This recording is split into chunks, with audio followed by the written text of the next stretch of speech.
ગુજરાતમાં છેલ્લા કેટલાક દિવસોથી લેટરકાંડ મામલે દીકરીના કાઢવામાં આવેલા સરઘસ બાબતે પાટીદાર સમાજના અગ્રણીઓ દ્વારા દીકરીને જેલમાંથી મુક્ત કરવા મહેનત કરી રહ્યા છે, જેનો આજે અંત આવ્યો છે અને દીકરીને કોર્ટે જામીન મુક્ત કરી છે। ખોડલધામ ટ્રસ્ટ અને પાટીદાર સમાજની મહેનતથી અને એડવોકેટ સંદીપ પંડ્યાની ધારદાર દલીલને ધ્યાને લઈ 15,000ના બોન્ડ ઉપર દીકરી પાયલ ગોટીના જામીન કોર્ટે મંજૂર કર્યા છે। ત્યારે હાલ દીકરીને જેલમાંથી બહાર આવતા પરિવારજનોમાં ખુશીનો માહોલ છવાયો હતો।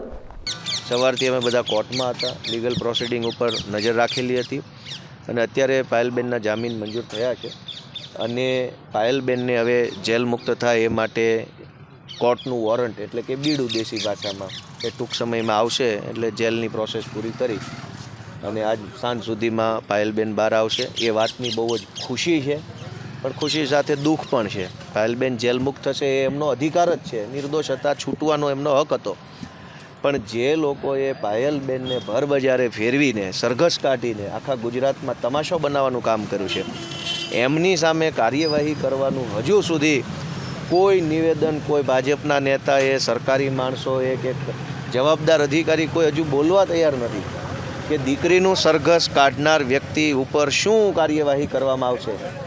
એ બાબત ઉપર કોઈ હજુ બોલવા તૈયાર નથી। હું પોતે અમારી આખી ટીમ સાથે આજે એસપી ઓફિસ ગયો હતો, એસપી સાહેબને રૂબરૂ મળ્યો, એમને રજૂઆતો કરી, બહુ વિસ્તારથી રજૂઆત કરી।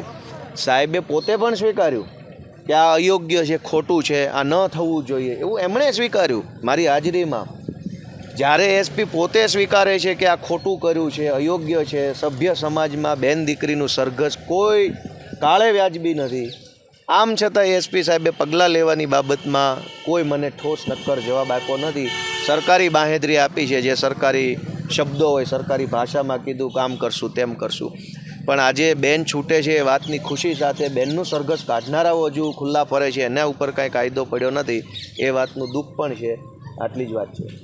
દીકરીને જે અન્યાય થયો હતો તેને લઈને સમગ્ર ગુજરાતમાં જે ઓહાપો થયો તેને લઈને ખાસ કરીને દરેક સમાજના લોકોએ, દરેક સમાજના સંગઠનોએ, અહીંના લોકલ આગેવાનોએ, દરેક રાજકીય પક્ષના આગેવાનો અને કાર્યકર્તાઓએ ખોડલધામ સંસ્થાના નેજા હેઠળ અમને અહીંયા સાંભળી અને એના બાબતે જે નિર્ણય લેવામાં આવ્યો તેમાં અમારા ખોડલધામ મહિલા કન્વીનર અને ગુજરાતના આગેવાન એવા શ્રી જેનીબેન ઠુમર, અલ્પેશભાઈ કથિરિયા, મનોજભાઈ પનારા, સમગ્ર ખોડલધામ ટીમ અને એસપીજી સાથે ઉમિયા મંદિર ઊંઝા અને દરેક સામાજિક સંસ્થાઓના આગેવાનોના પ્રયાસોથી આ દીકરીને જે અન્યાય થયો તેને લઈને આજે અમે જામીન મળ્યાની બદલ દીકરીની લડાઈને અમે જીતમાં અનુભવીએ છીએ। ત્યારે જે ગુજરાતમાં આ બનાવ ન બને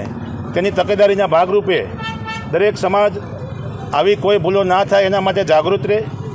સન્માનીય નરેશભાઈ પટેલના નેજા નીચે અમે આ એક દીકરી સાથે થયેલા અન્યાયને દૂર કરવાનો પ્રયાસ કર્યો।